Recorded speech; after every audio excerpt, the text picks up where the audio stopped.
threw one off a mountain, threw one into a raging river. The movie didn't have ninja.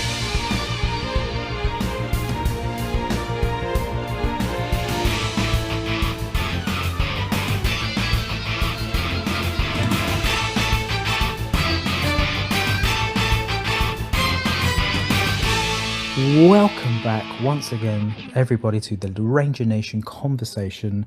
There are 5 out of the 6 of us here today, and with us today we have Jason. Hey, what's up? John. My enemies call me Riff Ranger. Bryce. What's up? Jay. Meep meep. Now, we are aware that there was we'll just pass it. Let's just pass it. He's a roadrunner now, apparently. Once and Always was released recently. At the time of this recording, it was released just last week. For clarification, we did record a live reaction and a review of Once and Always, and overall, it wasn't an overwhelmingly positive podcast.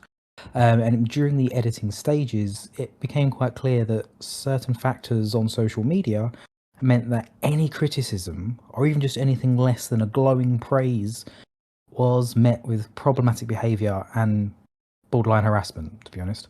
And as we are still a relatively new podcast finding its feet and wanting to provide an honest reflection of the fandom, we made the decision to shelve that review.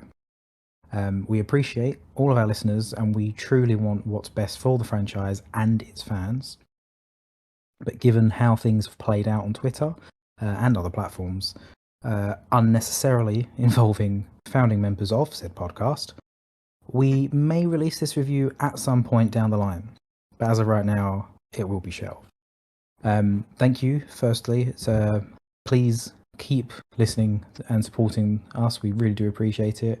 We welcome any and all constructive feedback. We shan't be blocking people we disagree with, that's for sure. And we want to provide the very best content for you, the listeners. So if there's a demand for a less than stellar, less than overwhelmingly positive review, then make it known, and maybe our shelf will once again lay barren as we will release it into the wild. But Once and Always itself was marketed as a film, a Netflix film. However, the brand has had 3 genuinely theatrical films, which is what we're going to talk about today. And so we may as well go chronologically here and start off with the 1995 original theatrical film, Mighty Morphin Power Rangers, the movie. And I'm going to hand it over to Jay to give us a few factoids before we dive into our thoughts and feelings on the OG. Hello, my name is Jay, Research Boy. Mighty Morphin Power Rangers the movie, 1995, directed by Brian Spicer, written by Arn Olson and John Camps, produced by Haim Saban, Shuki Levy, and Susan Todd. The brief synopsis before we get into the discussion is: after a construction crew accidentally cracks open a gigantic egg that has imprisoned evil maniac Ivan Ooze for centuries, the Mighty Morphin Power Rangers prepare to face their most formidable foe yet. The vengeful Ooze kills their elderly mentor Zordon, not destroys. Not hurts, kills. How mature! And with the source of the Rangers' the source of the Rangers' power, stunned by Zordon's death, the Rangers struggle to contain Ooze without the help of the Zords, the giant mechanical robots they have grown to depend upon in battle. So to start our discussion of this film, I will pass it over to the scourge of showrunners, the bane of Bennett, Mr. Riff Ranger himself, John. I'm powerful. I love it. Okay. The first movie, came out right at the right time for me. I was 10. I was excited as hell for it. It was my life for a whole year. So I kind of have to reevaluate it as an adult. I think overall, it's really, really fun. It's Power Rangers at its heart. It's campy, it's colorful, it's all that. I think its biggest problem is that it kind of was made for an audience that didn't really exist, because it relied entirely on the audience knowing the entire backstory of these specific Power Rangers, these characters, of how they became Rangers, their powers and all that. But at the same time, it was made completely separate from the show where all that origin story came from. And at least for me as a kid at that time, it was extremely confusing that these are the Rangers I know, but they're not doing anything I'm familiar with. Yeah. So while I agree about the confusion, I disagree about that really working to the film's detriment. Because just again speaking as a little kid who that movie was their entire life. Yeah, I Right, was you're nearly 30. just speaking as someone who was a little kid back then, and that film was like their entire life. Ah. Oh my god, that made me lose my train of thought. But anyway, yeah, there was some confusion. I didn't know things like where the Stega Stinger came from, or why suddenly Goldar had like this pig cousin guy who was just hanging around. But it wasn't something that was just so confusing that it took me out of the experience or ruined that experience for me, just as someone who was the target audience for that film at the time. No, like Thank- I said, I still loved it as a kid. It was just, it did kind of make me wonder at the time, like, yeah, what the hell is a Stega Stinger? Like, my excitement for the movie came from wanting to see all of these things I know from the show on the big screen with a big budget, and a lot of that just kind of fell short. Who the is Mordant? Yeah, I don't know. Maybe it's just because at that point I was used to it. Because by the time that movie came out, I was 1 years old. So obviously, I don't like have any memories, or I wasn't like a dedicated fan until maybe I was about 4 or 5 years old. And at that point, we had been through a couple of different seasons. So I was used to being confused. I was used to my only experience with Mighty Morphin being through whatever VHS tapes I had at the time, because Fox Kids was like allergic to reruns. So I was kind of used to the confusion. I was used to things suddenly being different. I was used to things like Kimberly and Aisha suddenly being gone, and then all of a sudden here's Kat and Tanya, and I don't know where they came from. So I don't know, things like that. I guess as a kid just didn't bother me because I was just already used to the fact that I wasn't always gonna know everything about what's happening continuity wise. So I'm just gonna enjoy the ride. They came from Australia and Africa, respectively. Well, and two, it's the worst part of it is like for me, and we'll get to this a little bit later in the next topic, but I wasn't a Ranger fan, so I never even saw the movie until like way later. I can't even place when exactly I saw it. So I already had a background to it, but when I watched it for the first time and then rewatching it recently, it had a feel where it felt like it was a bigger budget, but it felt like something was holding it back. And still thinking about it, I can't quite put my finger on what it is. Yeah, I get that. Yeah, it feels like they didn't really take full advantage of this bigger format they had. Well, it's like if they're going to go ahead and do the ninja powers, then this will go into a question I have just a little bit later. But if you're going to go ahead and do the ninja powers, do you retell that story then in the third season, or should they have done something completely different as a setting for the movie? Because it's like, did they know at the time that they were going to go ahead and go into the ninja arc in the series, or are they wanting to just do a whole new story and then are like, well, crap, this is actually good, let's go ahead and just throw this into the actual series itself, but retell it? I think that's kind of where it loses me just a little bit. I would imagine this is completely me thinking of something off the top of my head right now. So this isn't me saying this is what happened, but it sounds logical in my mind. Bandai probably were under a bit of pressure. They was already known to be kind of falling behind in terms of producing enough stock for the show merchandise.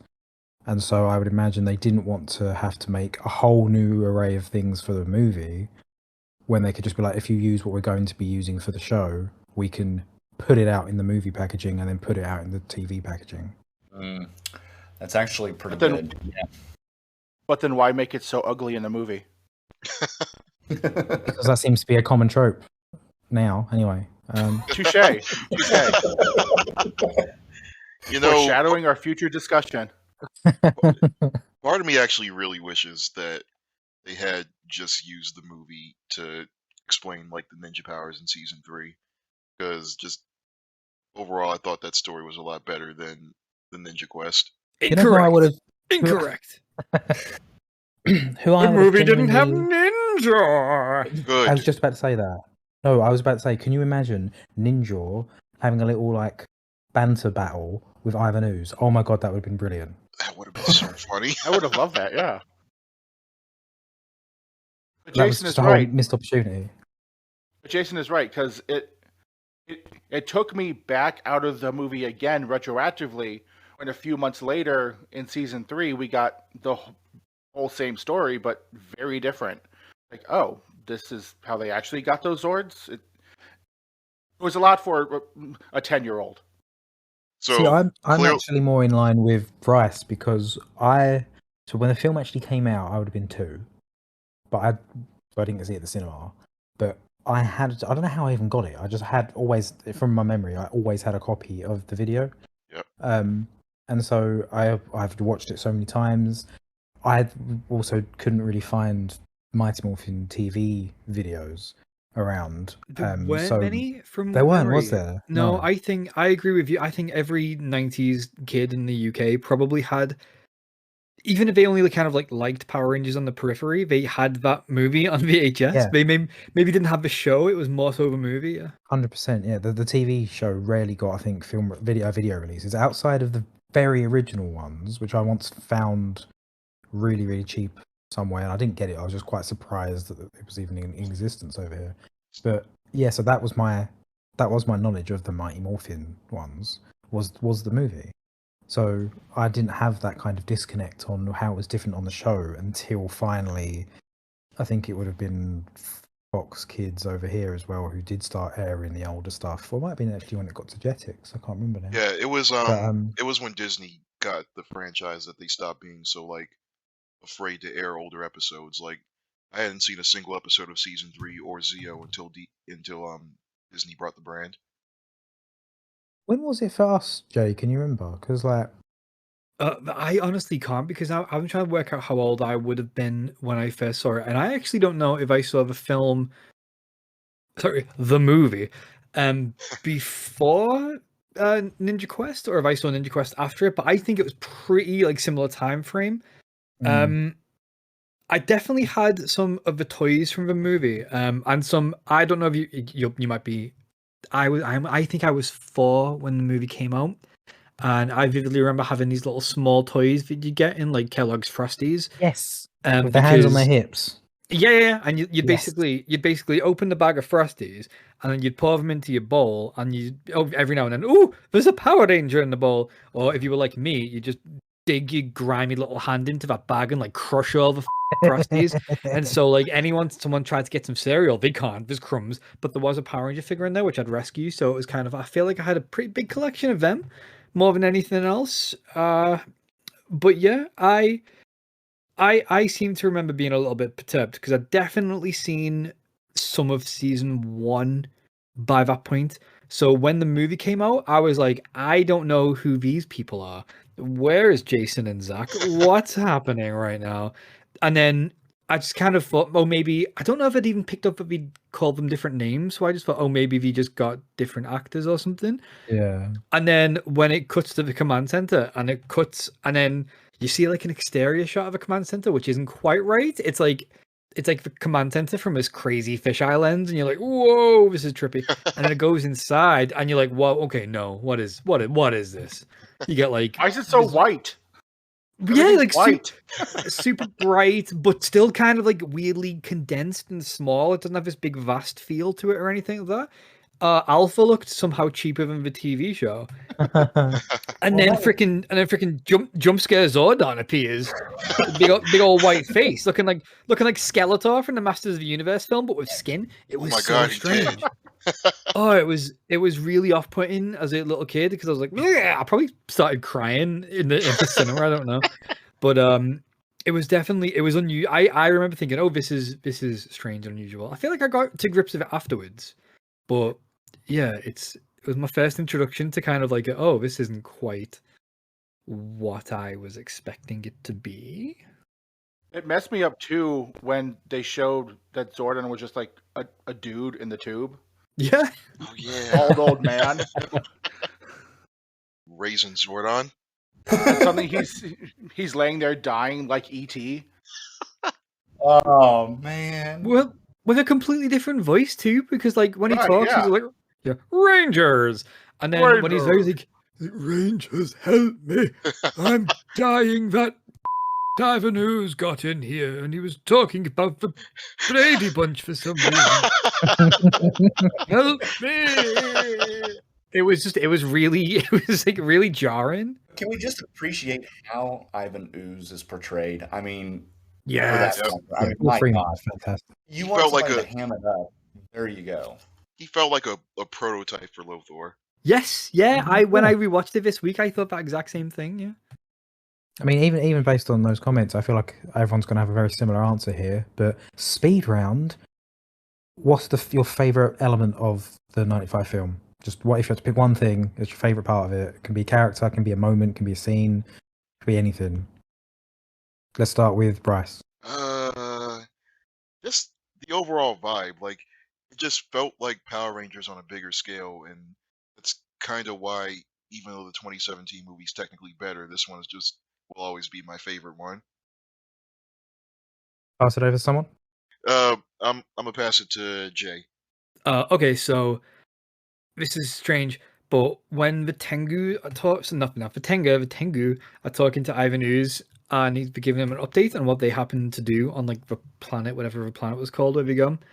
And then for some reason, one of them kind of thank you. One of them sounds like a pretty typical Tengu, and then one of them sounds like Matthew McConaughey for some reason. It's all like through one off a mountain, through Other one into in a raging river. And I was like, what? Why is this happening? So, I mean, yeah, if anything's going to stand out to me in the film, it's going to be that, yeah. You want us to take another quack at it? Oh, he said, hold up. They wanted to take a crack at it. He wanted them to take a quack at it.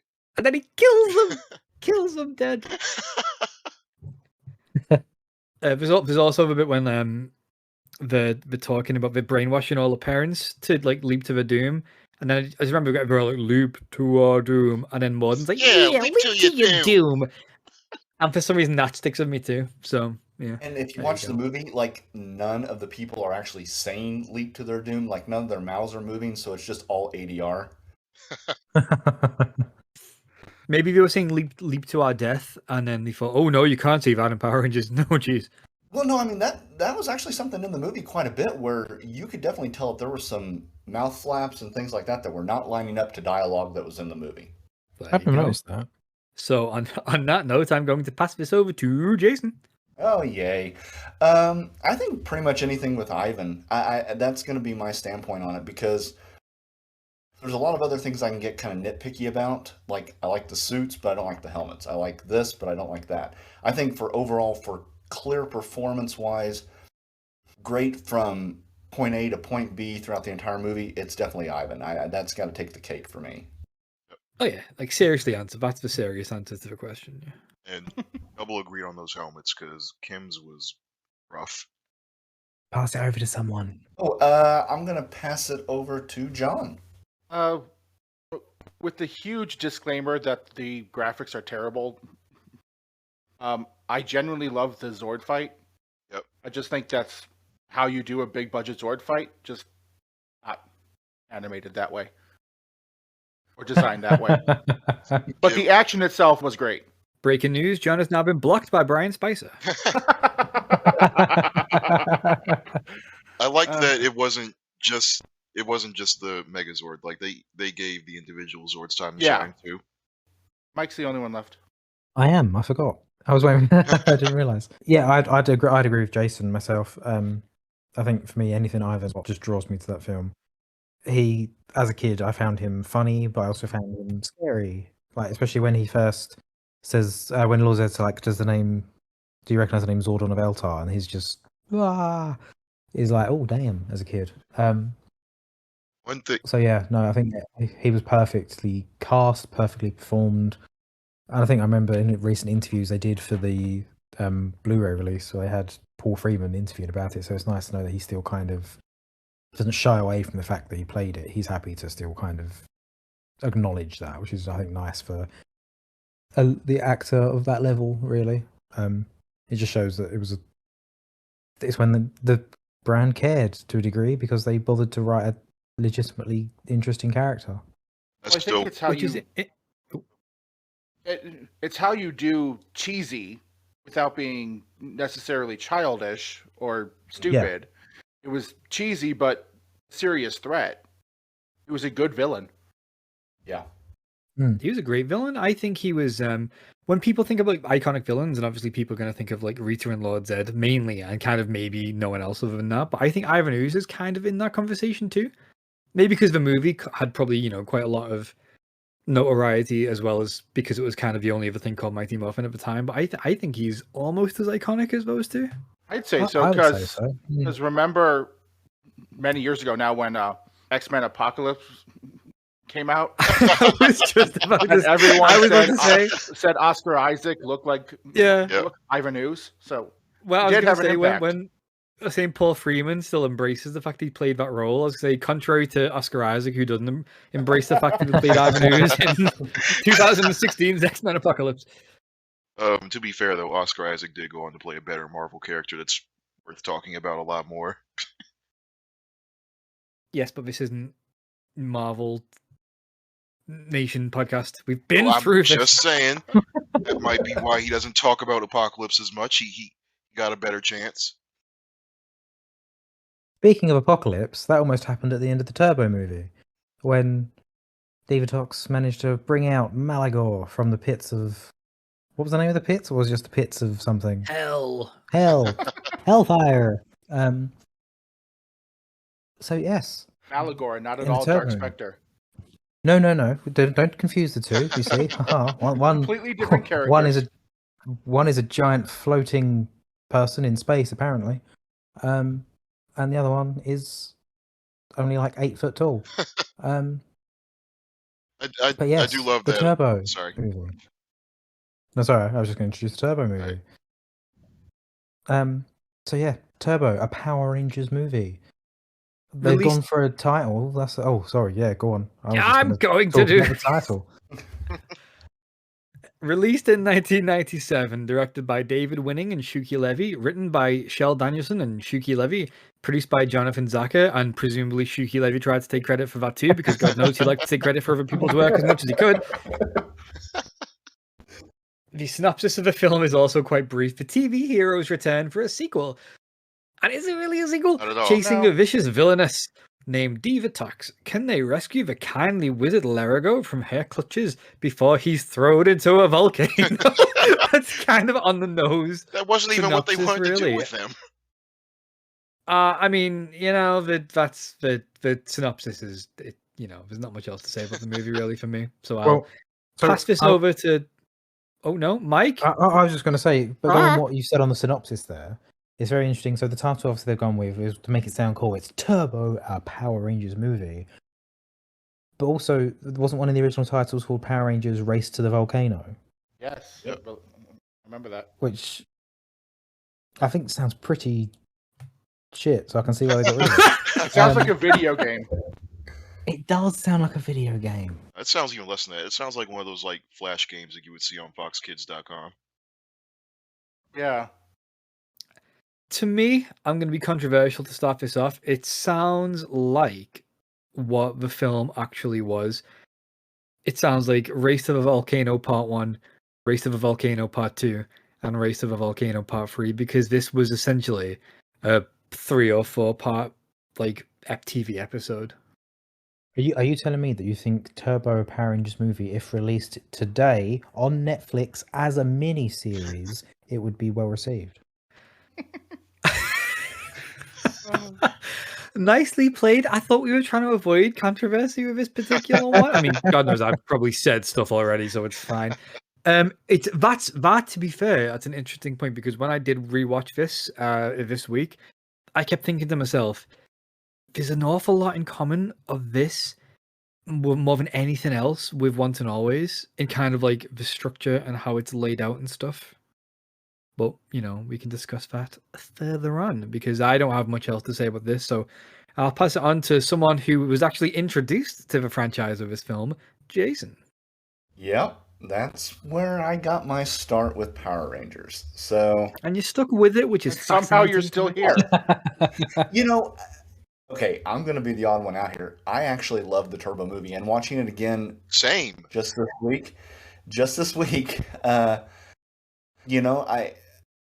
I think my level of liking it has stayed about the same, and whereas the '95 movie has probably fallen off just a little bit.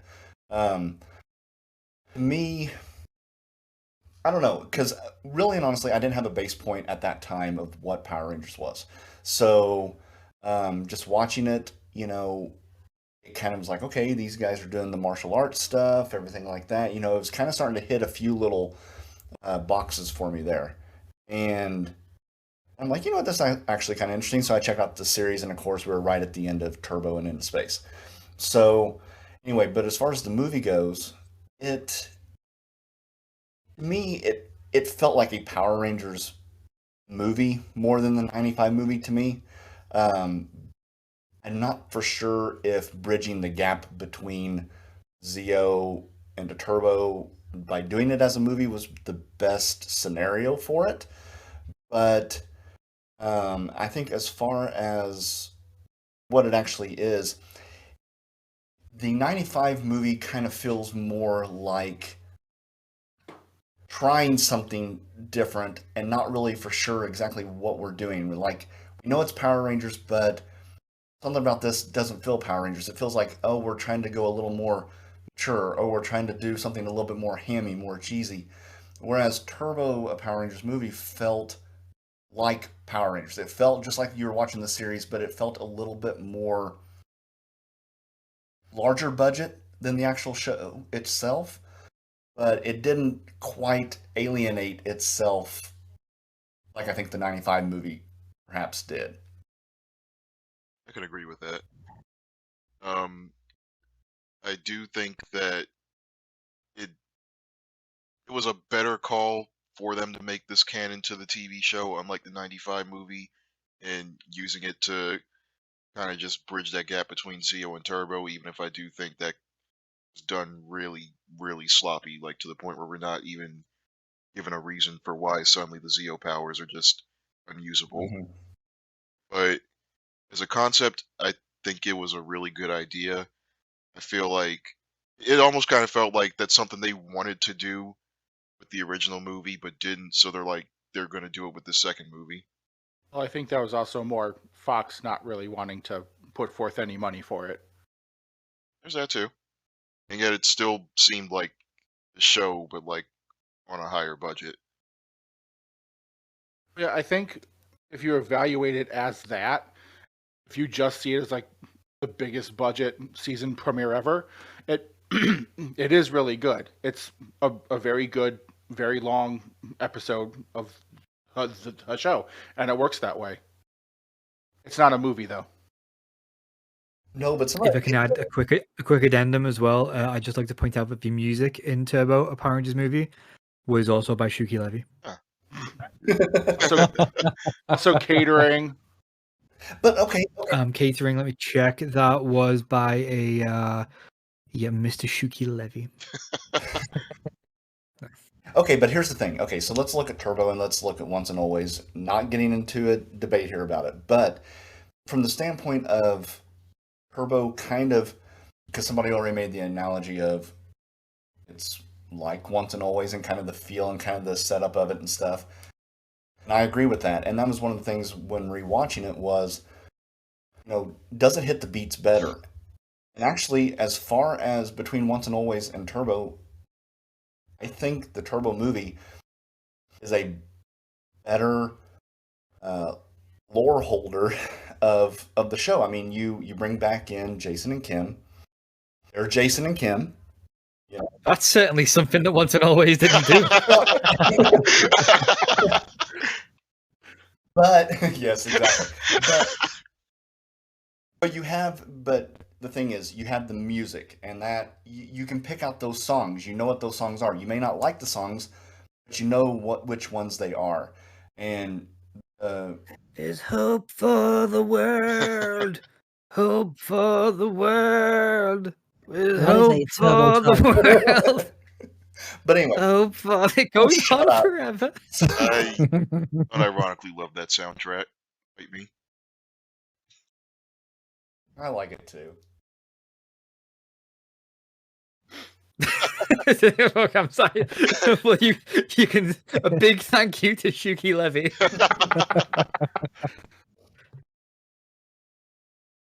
Oh man, I'm sorry, I don't really like Power Rangers movie. Like, I'm not gonna say much more than that. Really, it just wasn't. It wasn't. I kind of, as a kid, I fell off during Turbo. I think a lot of people in this country did. I imagine a lot of people worldwide probably did too. But one of the things I will focus on there, Jason, that you said that was interesting to me, and it's something that I think is going to be a larger conversation with the next film, is that you, and ironically also the current special too, is that you said when you watched the Turbo movie, you then thought, oh, I'll check this TV show out, and where it was up to when you checked it out was in space, which I think that would be a really good example of, oh, I'll check this show out. Oh, wow, this show is interesting. The show is doing things I didn't think this show would do. I might stick with this show a bit more. I think you probably had a really good experience with that, whereas I don't think later movies, shall we say, would have that same impact. But we'll get to that later. Well, continue. And just to keep going off of that for just a sec, yeah.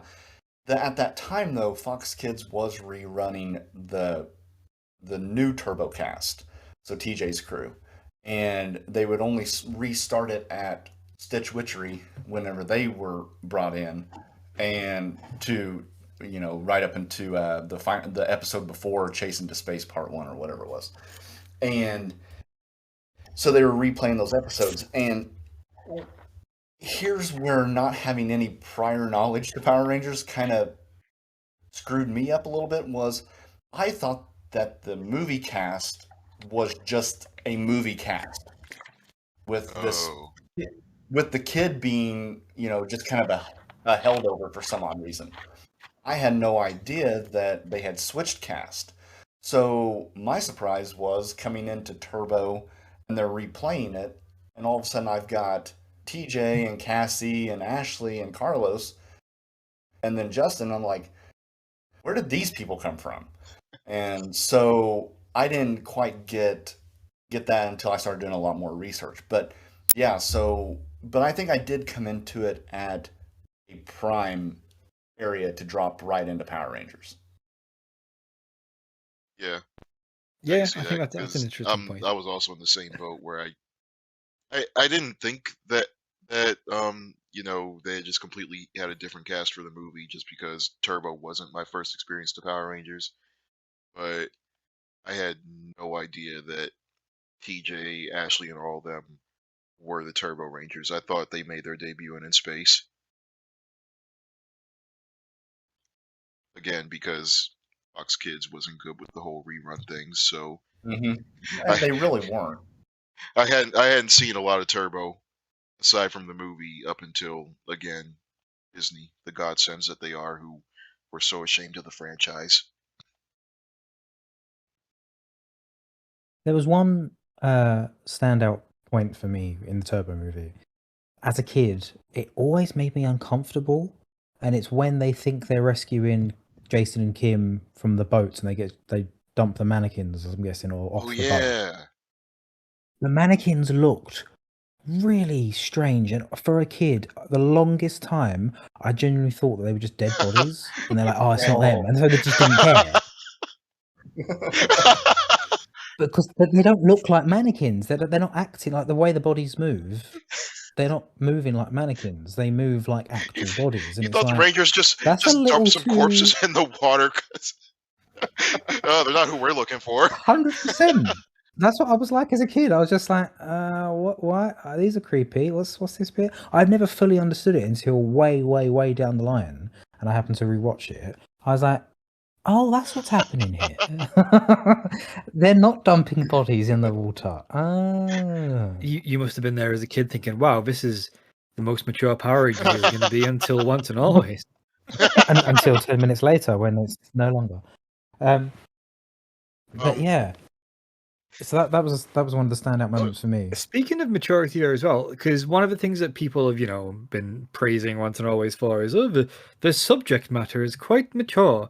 I mean, it's not, because, again, was Turbo, and I guess by extension the TV show too, but was Turbo movie the first time where, like, a ranger mentioned that they had, like, a deceased parent? Yep. Because one of Justin's mother had died shortly before the start of the film, was like a plot point, and so again, and it kind of it didn't shy away from that really. It mentioned it a few times. It made just as much impact in this as Trini's death did in Once and Always. Let's put it that way. So again, not to throw more shade at the current thing, but that's a point. I thought we handled that. I think in retrospect, we didn't handle Justin's character terribly. It just wasn't that great either. No, I think they kind of misjudged, at least in my opinion, the aspect of having a kid ranger. I didn't look at the show and be like, oh my god, it's a child, he's a Power Ranger, that means I could be one too. I looked at it as like, why is he young? What's his game? What's his game? What's he doing? I was the kid. I agree. I was the kid that who had the response that they were looking for. I saw this kid ranger, Okay. and I thought it was the coolest thing ever. That not only could a kid like me at the time be a Power Ranger, but he could be the Blue Ranger, which was my favorite. So I was completely that's what we're really talking about. I was completely sold by Justin. Yeah. Like, I've never had like this hatred for Justin that the rest of the fandom had. I always thought it was like the coolest thing ever, and just something that I had wished the show had done more often, because we didn't really get another Kid Ranger until were you call Nate a kid? No, No. I wasn't. Ironically, Blake Foster was. I could never tell how old he was supposed to be, but he like just kind of looked and was sort of treated like he was like 14 or something. So No, yeah, in my mind, yes, you're a kid ranger if you have to grow bigger once you are in suit. Alright, well, For problematic sense. either way, it's something Yeah. it's something that Sentai has done more than once, and most of the Yeah. time to good results. And it was something I wish Power Rangers had tried a little more often too, just because again, I was that kid who thought that was really cool, and it just kind of made me feel like Well, speaking of really cool things, Yeah. let's go on to the speed round for the Turbo movie. Again, so the thing that stands out when you think of positives of the film, what's the one thing that's in your mind of, you know what, that was the great thing for me? And I'm going to move it over to, not to Bryce, because we know his will be Eldar. Yes. To Jay. Okay, I'm probably going to steal some thunder here, because of all the things I thought were good in it, the Megazord formation looks pretty damn fine, which that was going to be my point. well, you got to think of something quick. It looked, because again, it wasn't just the Car Ranger one, and again, as someone who didn't really like Turbo but bloody loves Car Ranger, this was something that was different and really good. It looked because again, it was models, but it was really high quality looking models, and the way it all kind of came together, it was almost like a precursor to the Lightspeed Rescue combination, where it was all very practical and very like, this is very physically accurate as to how this could happen, which I think may have been the first time like any of the Zord sequences were like that. My favorite thing about that is that we have this huge epic formation sequence, and then lightning strikes it, and it's a dude in a suit. That's the most like and it's super obvious moment. too. Yeah, I just like, it actually shrinks. I really loved how we actually got to see the Zords like growing to Zord size, because up until that point they had just been like regular sized cars. I just thought that was like one of the coolest like small touches we got with that. See, I hated that. Because the mechanic again, it's a very mechanical thing, and like the combination being mechanical is really cool. But then they also, we're gonna magically grow. It just seems a bit. I mean, well, how else would I you? don't know. I was It never was just too one of those keen things on where it's that. like, how else would you explain it? Because again, up until that We just had big cars, really big until cars. that point, they had been shown to be just normal size like cars. So I feel like that was something they. I think that's the mistake. They should have just been big old cars. Like no, I don't think agree. any other season did that. I don't agree. I agree with Bryce. I like that. I think being a car guy myself, Well, you should know the cars don't Hey, bloody grow when hey, they win. hey. You Whoa. also don't combine into giant My robots. Citroen So. C4 is now massive. Exactly. No, I think a good majority of us are going to say the Megazord formation, or at least I know I would agree with that. But I think too, the fact that they actually made the cars. That's another thing to me that I really enjoyed, was that it's not just using this other type of footage or anything like that. They physically made those cars, and then they used them a couple times in the actual series up until they departed. But I don't know. I find that really cool. It forms. It can drive on the ground. It can be. There's no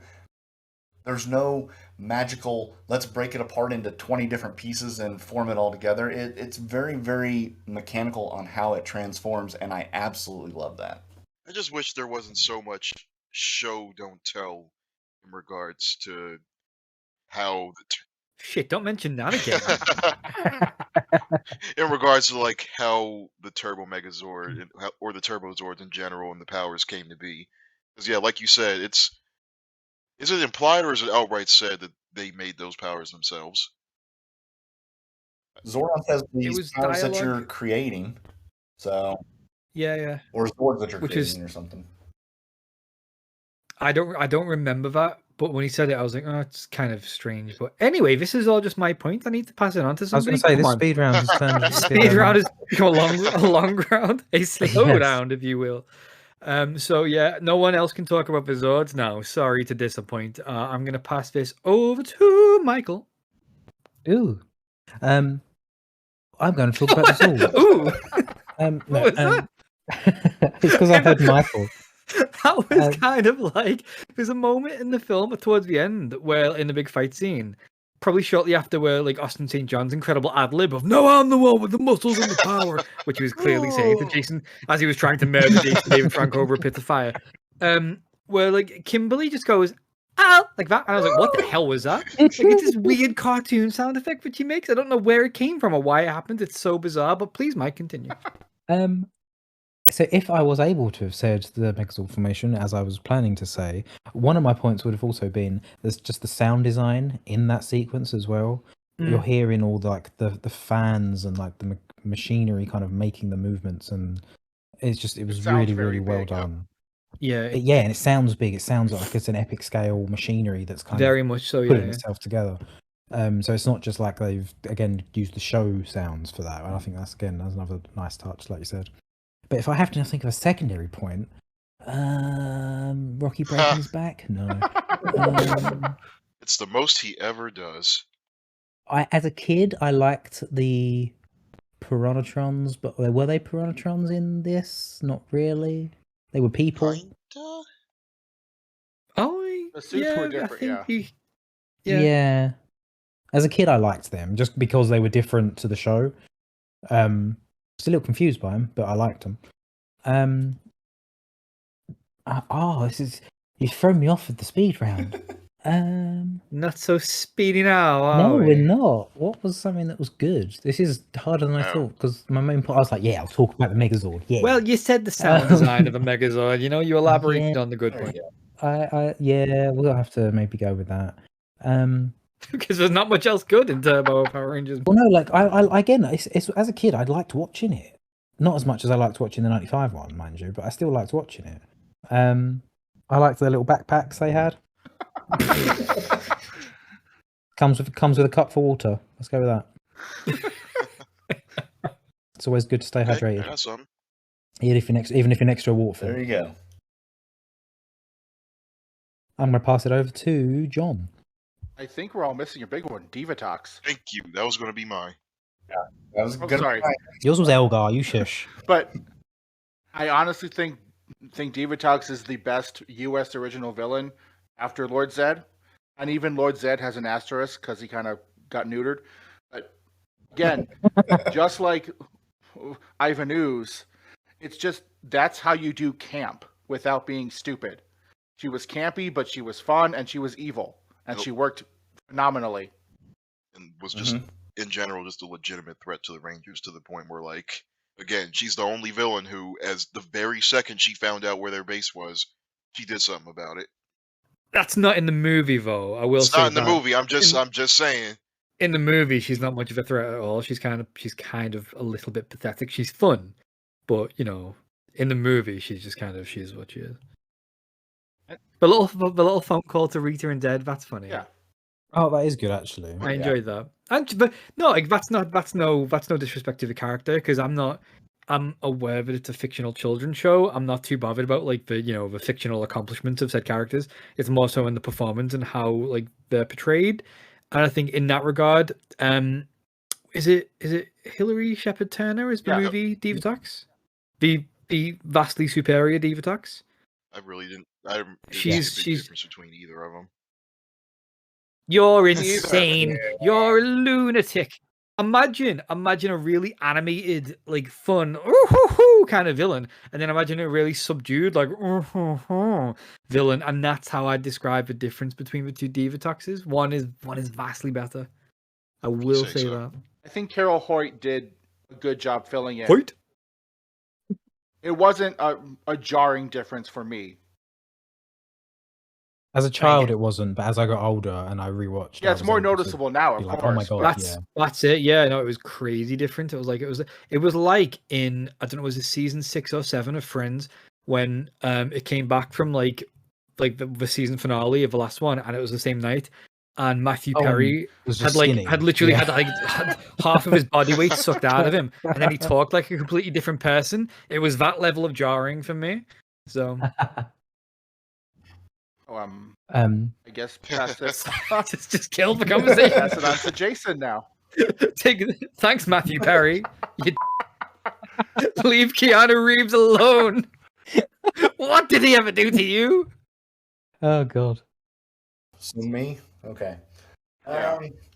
Dang, 2 of mine were taken. And then I was gonna add in, oh yeah, the Divatox call to Rita was actually pretty good. Who, by the way, they got Carla Perez back, which is something that they didn't do in another show. But two other things. Yes. But no, so let's see, what could I go with? Actually, I really, really, really like the ship. Let's go with that. I think those are some nice scenes. I like kind of big ships like that and everything. So something that's not, and then of course it gets blown up at the end. But no, I think that there's a lot of good. I think that there's some good shots in that movie itself. That's why I've been trying to say about this movie is it feels like Power Rangers, but a little bit bigger. It's not trying to be something completely off the walls different than what it actually is. And so, but yeah, I think all the ship scenes were pretty cool. Yep. Yeah, I think the whole thing with the Nemesis Triangle as a kid, it was always quite tense, even though I knew. I've seen it before. I'd be like, I know they do it, but it still get quite tense. But yeah, that whole part of the ship scene with where they're reaching for the key because they've got to put them all together and stuff like that. It kind of thinking back, I'm like, it doesn't really make a lot of sense, but it was a well done scene in terms of building that suspense, and just it being unique as well. Just being on the ship, those scenes had some like nice, just little character moments too. Like I still really like that scene between Justin and Kat. Mm-hmm. It's Bryce's turn. Passed it on. Oh, I'm gonna pass it on to Bryce. Okay, So since the Zords and Divatox, Elgar, we don't need to carry on. No. if you could see how hard No. I just rolled my eyes just now. But so if Divatox and the Zords are taken, I'm just gonna be the odd man out here and say Justin was a really good part of this movie. Like I know we already talked about. I'd rather you pick Elgar over Justin, to be honest, mate. Yeah, well, you don't get what you want. I liked Justin. I thought he was a cool addition. I thought just like Tanya before him, he was a replacement Ranger who was a lot better than the Ranger they were replacing. So yeah, I thought he was just really cool. Liked him in the movie. I've been sitting here trying to think as well of a secondary point that I could have had that was more of a proper point. It's not quite in the film, but I loved the poster with Yep. the original one that had Divatox on it and Justin on it, and then the 5 helmets and the cars and stuff. The way they made the helmets look so sharp, so nice. That was the VHS cover too. Yeah, the same. It was our VHS cover as well. And I think the posters as well originally said like the power is back, which again is such a perfect like kind of tagline for a Power Rangers film, or second one at least. But again, like just the aesthetic, the visual for the poster was really nice. Although I remember when I first saw it in the shops, I would have been like 4 or 5. I remember thinking, why is there a girl as the Blue Ranger? Because Justin's hair, Oh my God. he looked like a little bob. And I was like, This is oh. Dorothy Hamill hair. And then, yeah. And do you just remember as well that when they're using all the weapons towards the end of the film, that Adam's Hold it holding backwards. his backwards, his whole cannon blaster thing. He's about to blow himself to Kingdom Come. So speaking of the weapons, does anyone know what the hell the Turbo Star Chargers are supposed to be? Clear. No. That's what I would imagine. Tanya really got the weapons twice in a row, huh? Well, Just like metal bars. I don't know. You supposed to hit people with them, or Because they come together to form like a little mini car thing that they use as the cannon, don't they? And it's just the kind of handles that we hold on the side, like ram bars or something. I think that's all they're I supposed just to be. remember as a kid, just they're all summoning their weapons. Tommy has that cool sword. Justin has the guns. Kat has what I think is the best out of all of them, and Adam had his little. I thought it looked awesome. Adam had the cannon that he was holding wrong and was definitely going to hurt himself with. And then we get to Tanya, and I'm just like, they're kind of like electric knuckle dusters. That's what they're used for, yeah. They're just knuckles, but they're just, I think they're supposed to resemble like ram bars or something off the side of like a buggy or something like that. They might actually represent like fuses for your car, possibly. I don't know. They're definitely something that's interesting. There's some like car enthusiasts listening to this now going, you stupid morons. They're obviously insert thing here. Never mind. Sorry guys. Oh dear. poor Tanya. One last thing that I made a note on, which I don't remember. Did Zordon's voice change at some point? Like between seasons or movies? Because like I noticed in MMPR the movie, it sounded like how I remember. It didn't look like him, but it sounded like him. But like because this one has much like the first movie, and much like ironically Once and Always to Come, I had like an opening crawl thing, but this one is narrated, and it's narrated by Zordon, and he just sounds weirdly like Jordan Peterson for some reason. It's like he's like a different filter on his voice. It's like no filter. It's like Larago must make his way to Earth, but first he better tidy his damn room, bucko. We'll see who cancels who, Divatox. You know, and it's a shame. I know what you mean though, because he's the greatest villain. Never mind a hero. What the hell is that supposed to be? I know what you mean though, because I can picture that opening scroll voice in my head so clearly. I've again watched the film so many times as a child. That kind of slight change on the TV Zordon voice to the Turbo voice. I can really hear that distinction. Even now, I'm playing it back in my head, and I can just hear it so clearly. So I think it's interesting. I'd never really clocked that it actually was slightly different to his show voice, even though he looked. And this is a sequel to this is a canon to the show. This one. That's a I very just interesting remember comment. that Turbo Zordon just really freaking me out more than any other version because he didn't move. Like, you had Mighty Morphin Zordon, you had the movie Zordon, and then you just had Turbo Zordon, who's just this static head, like mouth not moving, the head's not moving at all. It's just him just frozen. And for some reason, I thought that was the weirdest thing. Well, and also too, they use the 95 movie power chamber or command center instead of one from the show, which I would just suppose Did is they? just a yeah, they did. They're at the very end when the credits are rolling, whenever Larigo and all of them are getting ready to leave, and they're all in the command center. The outside shot is a night shot, but it's the power chamber from the 95 movie. I never. Yeah, Don't think I ever noticed Yeah. that. definitely didn't Also, either. too. So I do have a question for you guys. Now that we've talked about the 95 movie and and the Turbo movie, in your opinion, or would you have rather have had, before we move on to the 2017 one, if the 1995 movie had done they were going for a big budget, they were going for this, they were going for that, do you think they would have been more ahead to have just done a cast with, bigger names or stars or whatever, as opposed to just carrying and doing a different story with that, as opposed to maybe an origin story or something, as opposed to just continuing the actual series, but then not continuing the series? So do you think it might have worked out a little bit better that way, or do you think that maybe what they did was probably the right call?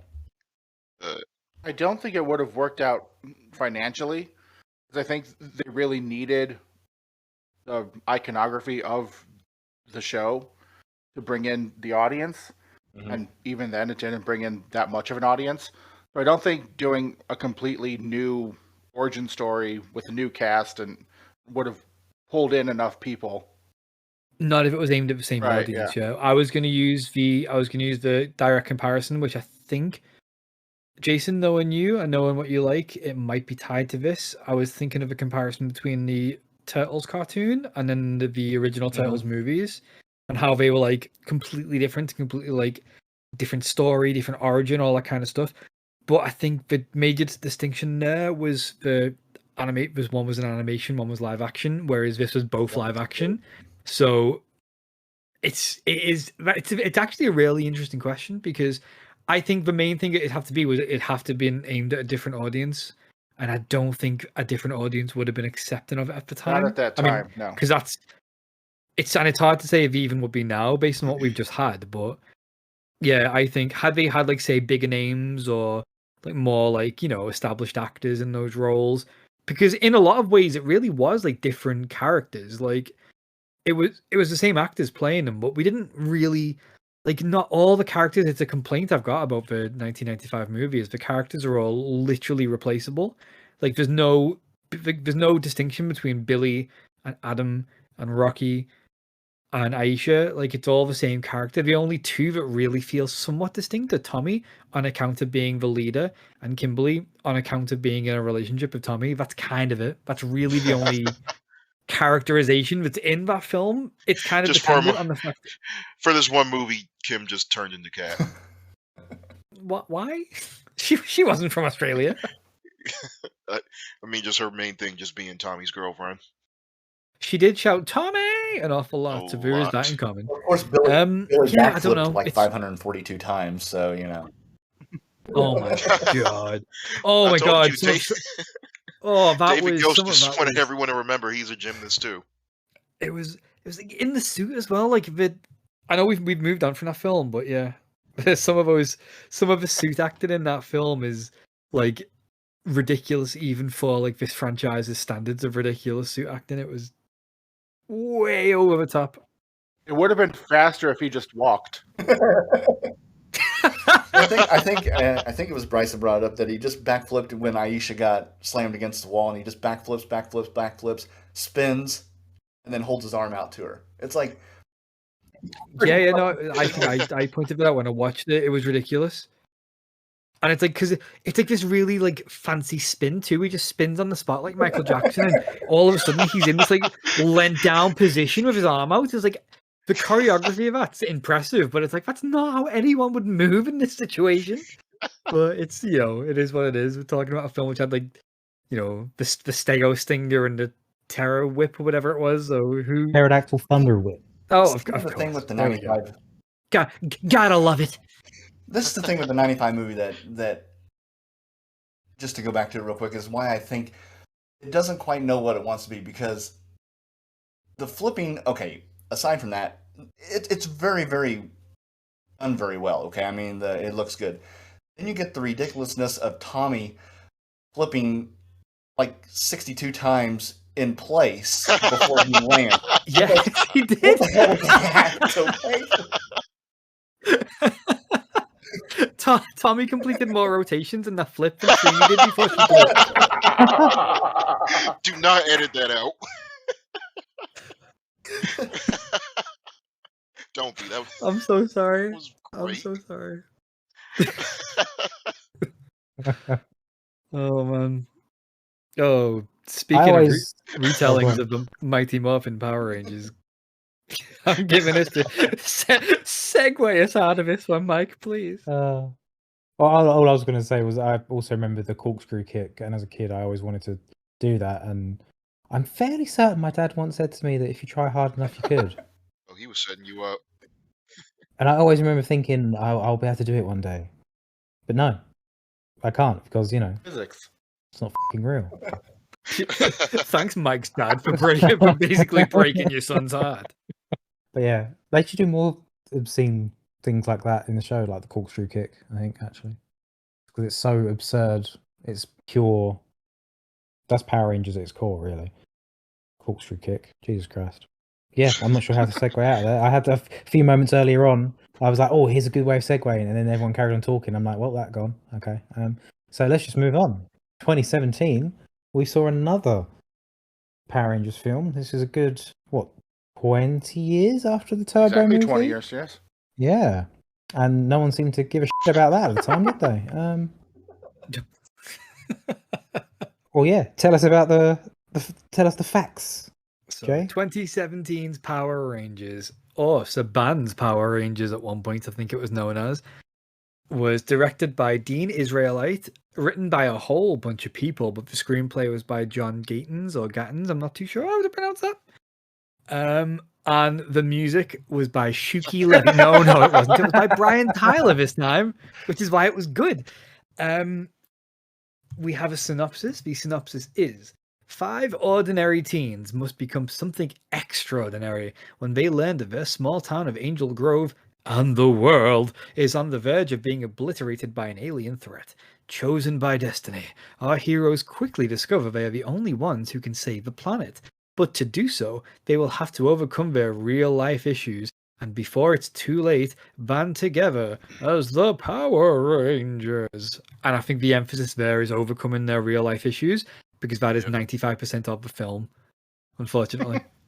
That is best. That is my only criticism of this film. Just to kind of preface it, this is my favorite of the 3 films that we've talked about it's so far. the best out of the 3 films, but it's not my favorite. I've said this before many times, but it's worth repeating again. I think it's the best movie out of the 3, but it's the worst Power Rangers movie, for better or worse. And that's going to bring me to my big point. That's for better or worse is exactly the segue I was going to go into that one, because I think that's the larger discussion that we really need to have here. Turbo is kind of like a little interlude there between the 2 main ones, which is MMPR and PR. And it kind of brings into question of just what is Power Rangers, not to go on the back of Mike's rather successful video that he did the other day, kind of discussing what is this franchise supposed to be, because I think, and this might be controversial again, and if people disagree, feel free to disagree. I imagine, Bryce, you already disagree, that by saying that it's a good movie but not a good Power Rangers movie, that kind of relies on the assumption that Power Rangers as a as an entity is fundamentally not good by design, and I disagree with that, because it's one of those things which is quite frustrating, in the sense that here's this franchise that we're all adults talking about, and you listening now, you too are an adult, believe it or not.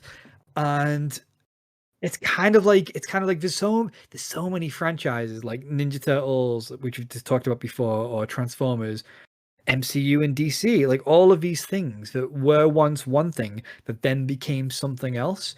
Like a really, really good example of recent things is Harry Potter, which in the space of like literally the same film franchise grew with its audience as it grew with its cast. It's one of those things where it kind of had every single movie in the Harry Potter franchise stayed at the same kind of tone and like whimsical nature of the Philosopher's Stone, or the Sorcerer's Stone to you uncultured Yanks.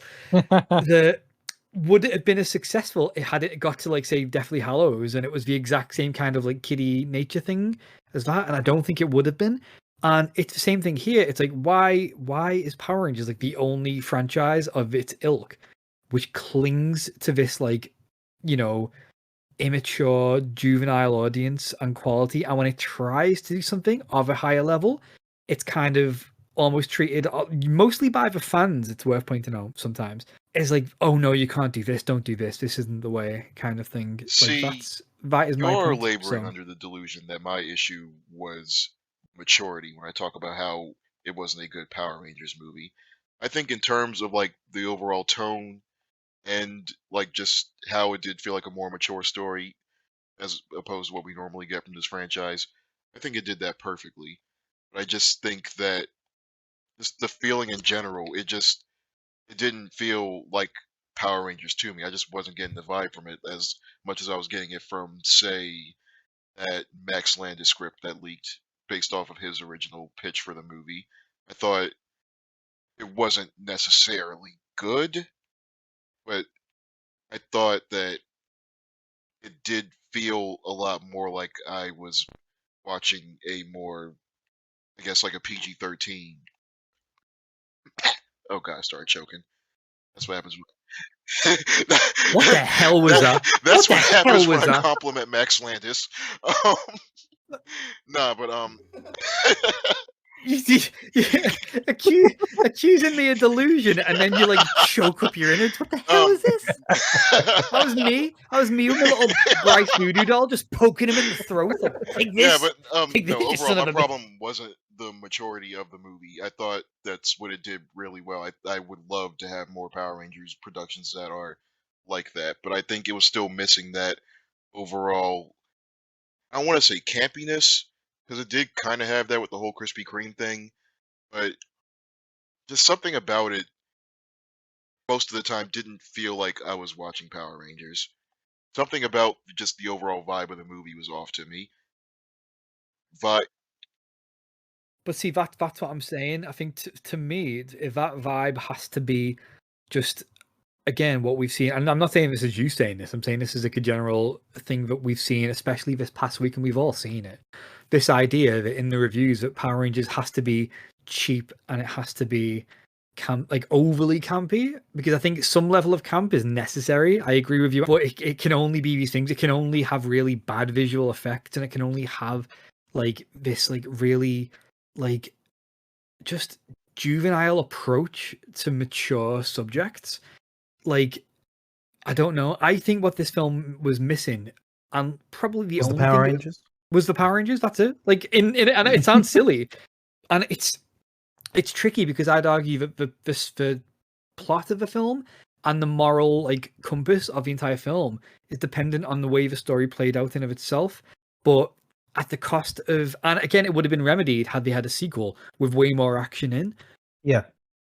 But because this film, it didn't have a sequel and it didn't go as well as it was supposed to, it lacked that action, and it lacked the overall kind of fight scenes and morph scenes and visual effects in a lot of ways. And so for me, that's the only flaw. I think it probably maybe would have felt more like Power Rangers for me personally, or what it could be if it did that. But aside from that, that is my only flaw. I appreciate what they were doing by making it an origin story. I just think that they could have gotten to the point a lot faster. It's kind of like my same issue with the Mortal Kombat movie that just came out. It was so kind of almost obsessed with giving us the setup for what we recognize this franchise as being, that the payoff just ended up being kind of lackluster because it came in like the last 20 minutes of the movie. I think its biggest issue was that it didn't commit enough to being what it was supposed to be. I think the movie exactly as it is, if they had just added another fight scene and the designs were a little closer to what the original show was, it would have been perfect. I think just I they agree. went too far trying to make it look aesthetically different. They went too far trying to not have the campy, colorful fight scenes. Just those little tweaks would have been perfect. No, I mean I'll agree with you there, and this is Yeah. kind of something that I've always said about the 2017 movie is, you know, the show was a takeoff of Super Sentai. So you have a show called Power Rangers based on Super Sentai.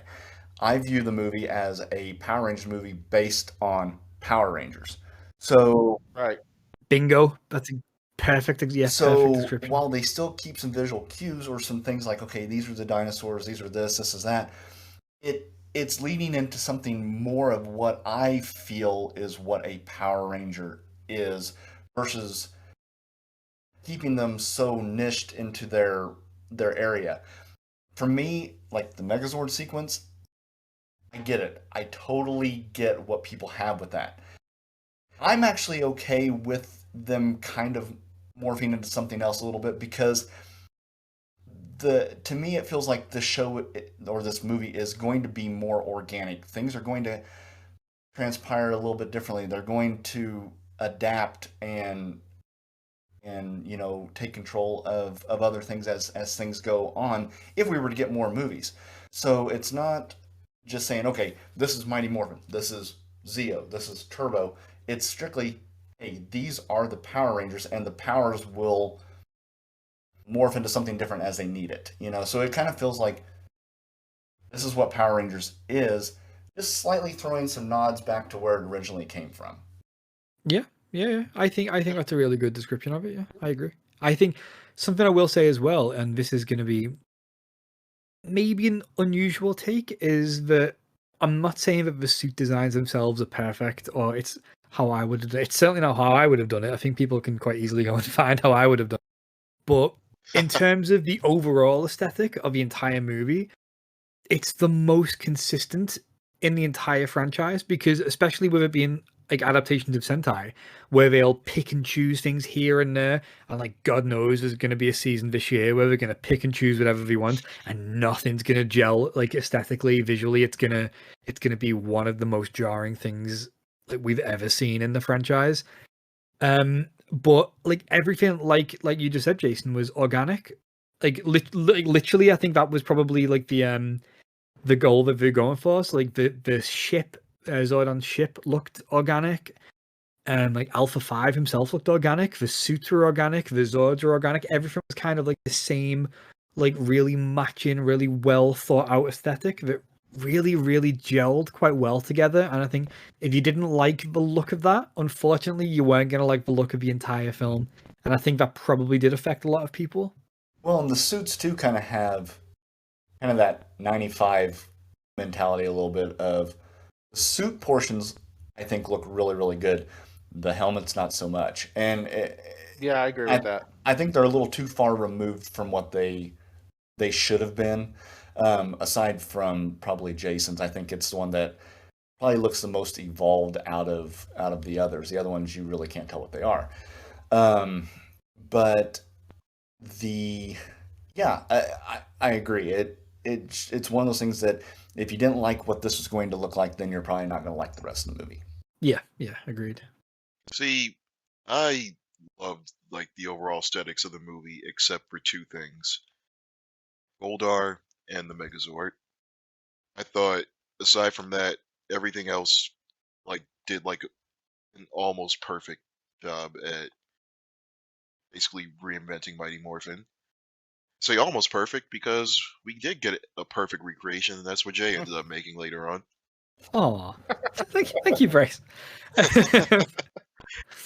It is. I actually do like the movie suits. It's a pity that we never really got really good figures of them because I definitely would have got them. Was it the Bandai Legacy ones came out and they weren't really that great looking. I like them. I think there's some really great detail in them, and they're maybe a little bit over designed and stuff like that. And I fully agree with the Like, I really like the red helmet, but the rest of them, just because they don't really look like anything, like you can't really make any shapes out on them. I liked that the helmets retract. The irony is we only saw the full helmet for maybe 2 minutes of screen time, because of the rest of the film it was like the faces were exposed, which I think made the suits look better because of that, because you weren't getting distracted by, well, that certainly doesn't look like a Triceratops. It was just, it was the actual faces too. I think that looked good to me. The only ones who the only helmets who like I couldn't recognize the dinosaur in them were Zack and Trainees. Like for the life of me, I could not see a saber-toothed tiger or a mastodon in them. But then again, I couldn't see a mastodon in the Zord, so Spider I guess that tracks. I don't know what the hell that was supposed to be. It did have a lot of legs. It definitely had a lot of legs. Yeah, so the Triceratops, but I could still recognize that as a Triceratops. I don't know what they were going for with Zack Zord, but okay. So here's where I'm going to throw that out for me personally is when you have these gigantic creatures like this that are going to be traversing the area and whatnot. It kind of almost makes sense for them to have extra parts to. They're so bulky, they're so big, they're so massive that, and the Triceratops in it are kind of low to the ground. So they're going to want some extra stability here and there. So I can kind of see maybe why they were trying to throw in the extra parts for maneuvering sake and climbing ability and things like that. It does come off a little weird. Did you see the concept art for the Zords? Because they had that same alien vibe, but they all looked a lot better. They all looked a lot more recognizable as the dinosaurs they were supposed to be. Just in general, once you see them, it's actually kind of frustrating that those were the designs they didn't and go I with. sabotaged them. God, that was a horrible toy line too. Oh. Everything from that movie was just awful. It seems strange because, again, when I watched it recently, I feel like the toy line was aimed at like the typical like kiddie audience of the show, but the film itself definitely wasn't aimed just at kids. It wasn't aimed necessarily at adults, but I don't know. I feel like that, again, one of the, and I really loved it when I saw it, and when I watched it again this week, I didn't love it as much as I originally had. I still think it's the best one that we've done so far, but I feel like there's some bits which are so at odds with itself. Like, most of the teens are really, like, I don't know, like, grounded in reality and much more like serious like subject matter, some of which isn't handled greatly. Looking at you, movie Kimberly. But it's kind of like, and then you get to like Zordon and Alpha, and Alpha especially is like this really animated cartoony character. And then like Rita, Elizabeth Banks as Rita, is like a really good performance, but kind of doesn't really work with the rest of the film around her in some ways. I don't know if anyone else would agree with that. Like, she feels almost like Divatox-esque to some degree. Mm-hmm. Yeah. Not the same as Divatox, but in comparison to the things around her, kind of. I think they could have done more to make her recognizable as Rita. Yeah. But I think Divatox might have been a bit of an exaggeration. Not in terms of how she looks. I mean, in terms of the way the way she's acting. She's quite like woo hoo hoo hee rah rah. She's not like she's somewhat sinister in some ways. I didn't even really get that from her, because I think the only times she really goes like real like campy evil that we're used to from Power Rangers is funny enough, the Krispy Kreme jokes that everyone seems to hate, but I absolutely loved. They probably overdid them. Again, looking at it fairly and objectively, it was funny at the time, and I feel like when I saw it in like the cinema, that did get like a really good laugh out of people. But I think, yeah, watching it again, it's like, oh, that's a bit too too on the nose. Like the amount of times that he did it, and the fact that it was so central to the plot too, became a bit too much. Maybe a bit distracting. But like aside from that, like most, like the only character that I really felt like I didn't particularly warm to was Zach. Like everyone else was like, you know, by the end of it, felt like pretty endearing and fun to watch. So That's because Zach just was nothing throughout that whole movie. Like he was just kind of there. It didn't help that every like cut scene that we saw in the trailers that didn't make it into the movie, they were typically his scenes. Like that scene of him training on the train, or him like morphed at night, just doing like these really cool stunts and stuff through, I guess, the city. Like it felt like we got a lot about Zach, ended up not making it onto the cutting room floor, and because of that, we just sort of got left with kind of a nothing character. Right, yeah, in fact, it felt a bit like that. He was too busy taking care of his mum, and his mum was the best. It was so strange. He was such a strange characterization of someone. Oh man. Poor Ludi Lin. One of these days, he'll be in a good adaptation of something. Oh ho, ho! Shade of a Mortal Kombat film. Oh my god, but don't even. This was a significantly better film than Mortal Kombat. My god. Oh, so much better. I actually liked this. Mike had to duck out, so I think we'll wrap up by doing our own speed round. What's our one favorite thing about this movie? Start with Jay. I just think the effort that was put into it to really to be something more than what Power Rangers has been. I think it's really the blueprint, and it's not necessarily the best blueprint. Obviously, there's flaws, and obviously there's room for improvement. But for what's hopefully, fingers crossed, coming for the franchise, I think this is the ideal blueprint to take. And I think Hasbro must know that. I think Hasbro can. Yeah. To what we said before about Jason when he watched Turbo, and then he went from that to then jumping on to, you know, Chase into Space and then Power Rangers in Space, and that got him into the franchise. Would anybody watch this film and then think, "Ooh, I quite enjoyed this film. I wonder what the TV show's like. What's the TV show? Ah, Power Rangers Ninja Steel." Like, would anybody then like get into the franchise from that, or would that just kind of put people off for good? And that's, for me, that's kind of that weird at odds thing, like I was saying before about, you know, what can it be? If what it can be is simply something at the level of Ninja Steel, which is kind of what Once and Always was at too, then there's not really going to be, for better or worse, much future for the brand. I think take what worked from the 2017 movie, combine it with some of the stuff that worked, say, from the 1995 movie, and I think you've got something pretty solid that would appeal to a wider audience. So yes, that is my take on that, and it may be a bit more long-winded because this is a speed round. Let's be faster than Turbo, ironically. So I'm going to pass this one over to John. Hands down, the cast. They are my favorite Power Rangers in any team, any show, any season. They deserved a sequel. They just did a phenomenal job with what they had. Believable teenagers in my Power Rangers. Bryce. You and Jay both kind of took what I was gonna say, but I'm gonna narrow it down even further because not just the cast, but I just want to point out, like, especially Billy. Oh yeah, I thought he was just the breakout star that RJ Kyler was fantastic. I think RJ, the heart and soul of the entire film. He did a really good job. I thought the representation was handled really well. It just overall, I really liked Billy. Even that really goofy scene of them just kind of carrying his corpse to the command center while Stand By Me plays. I don't know if they wanted me to laugh at that, but I kind of did. Like Trainee's death. Oof. Okay. All right, Jason, you're up next. Since you guys have mentioned everything else, I'm going to go straight to the point and the music. Yes, definitely.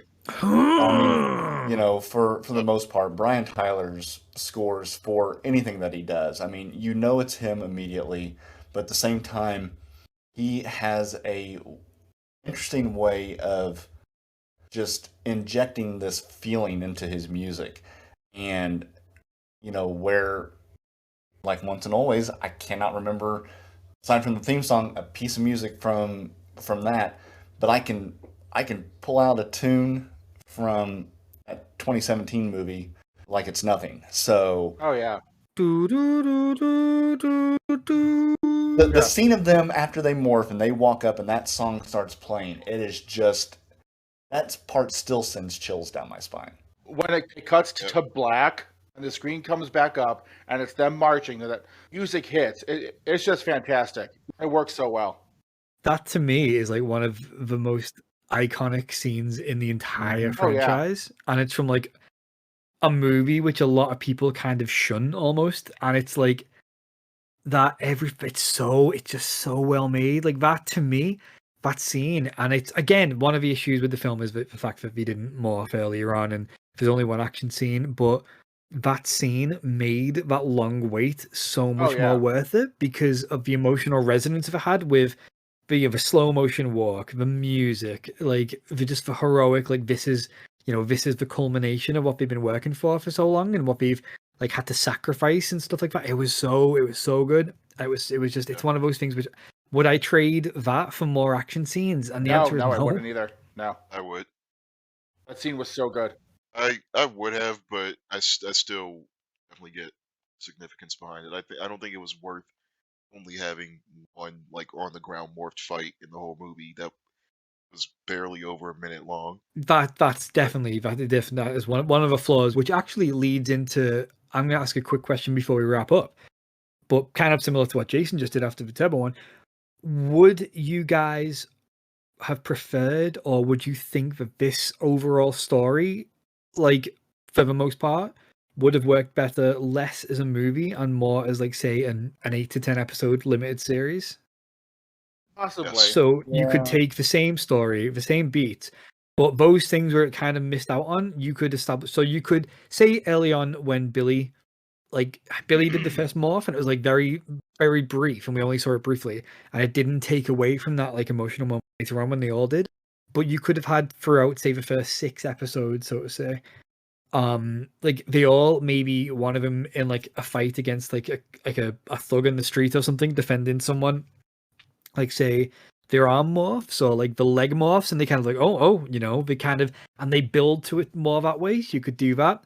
Then or like they all have their moments like Billy where they morph and we get those fight scenes with them like morphed fighting whatever individually, but then we don't get that like scene of them all 5 of them morphed and fighting together until the finale.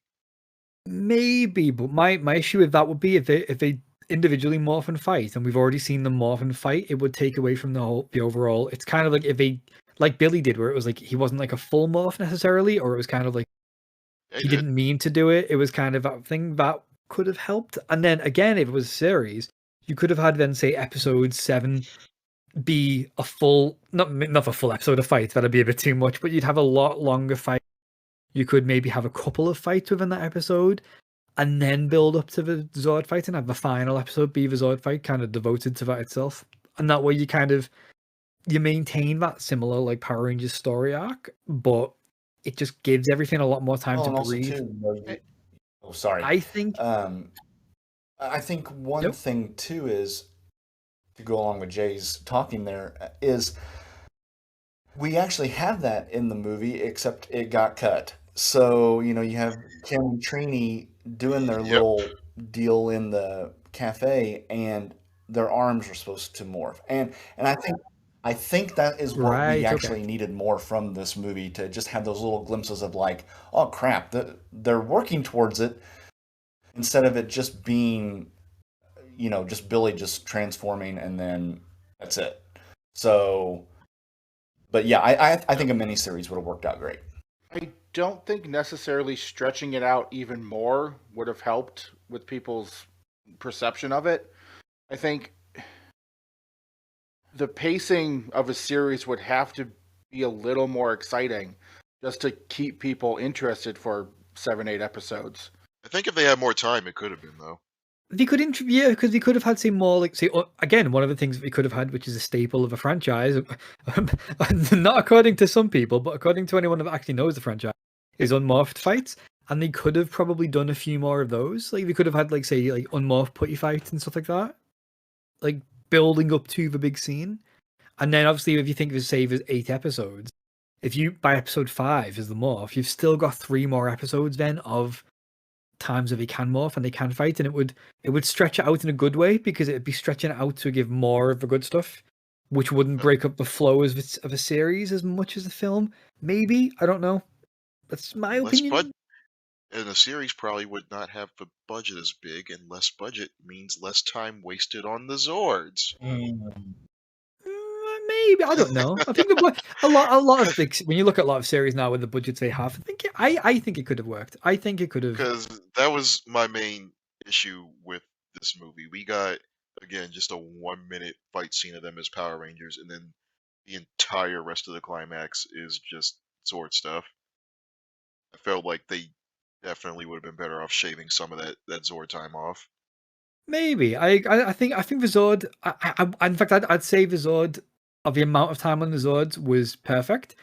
I think it was just the fact that was at the cost of the amount of time in the suits. I think had they had longer morph fights, or maybe one more morph fight somehow in there, it really would have balanced it out. But no, I do agree that there was a bit of an imbalance there. But speaking of balance, and because Mike has had to go to feed his crying child, I think it's time for us to wrap this one up, which has got nothing to do with balance. I just don't quite know how to segue. Yeah, I was about to ask. And also, it's worth pointing out to you that the 2017 movie got Jason David Frank and Amy Jo Johnson back, which Once and Always didn't. So, on that note, yes, thank you for listening, everybody. And one day we may release our Once and Always review. We didn't feel like it was the right time, appropriate to do so at the time. Not because we don't agree with what we said. I think we all do. I think we all back up. We all strongly believe in what we said. We just didn't think it would be a good time to post it because of the potential backlash it would get, not necessarily from fans, but from certain people that actually work on the show. So we may post that in the future. We'll see. If people want to hear it, let us know. That would be great. In the meantime, have you got any final thoughts? I think I'm good. In fact, simple final thoughts is we'll just go through everyone's favorite film. So, John, your favorite of the 3 films we've talked about today? 2017. Jason? 2017. Bryce? 95. Controversial. Yep. Mike? I think I'd pick 2017. Yeah, I think that sounds about right. Okay, yeah, that's good. That's good, mate. Yeah. Thanks, Mike. I agree. It will be 2017 for me as well. Yeah, I realize that I'm voting completely just based on nostalgia with this one. Just fair. That's fine. I mean, Yeah. the whole franchise is nostalgia driven, so yeah. Would you give it 5 stars? Absolutely not. Would you give it 5 stars if you yourself had made it, Bryce? There is not. There is not a single thing with Mighty Morphin's name attached to it that I would give 5 stars to, but that's okay. Well, there you go. Opinions are opinions. Everyone's got one, and Bryce's certainly revolves around Elgar. Oh my god.